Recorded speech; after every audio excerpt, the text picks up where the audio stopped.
Dans cette séquence, on va s'intéresser plus particulièrement à la formule d'un nombre complexe fois son conjugué. Donc, vous voyez, nous avons un nombre complexe de la forme a plus ib. Si on pose z bar son conjugué vaudra a moins ib. On change la partie imaginaire en son opposé. Donc, si on veut calculer z fois z bar, ça va donner a plus ib facteur de a moins ib.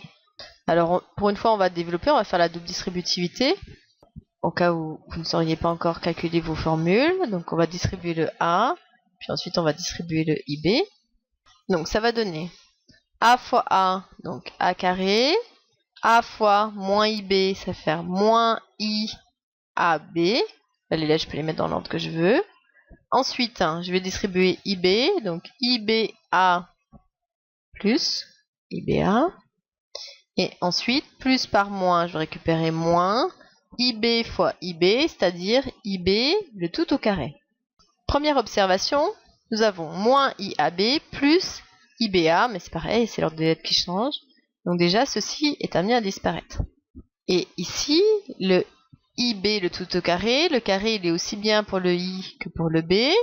Donc ça va se simplifier en a carré moins i carré b carré.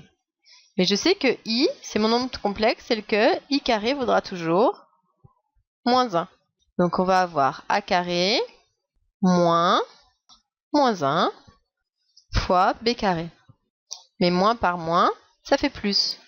Donc on va récupérer a carré plus b carré. Alors ça, c'est une formule très très importante. C'est-à-dire que quand je vais faire z fois z bar, je tomberai toujours sur sa partie réelle au carré plus sa partie imaginaire au carré. C'est pour ça que, on l'avait vu dans l'exemple précédent, je tombe sur un nombre réel, parce que a c'est un nombre réel, b c'est un nombre réel, donc au carré et ajouté, ça ce sera toujours un nombre réel. Et en plus, comme c'est une somme de carrés, ce sera un nombre réel qui sera positif. C'est très important pour ici, mais surtout pour la suite.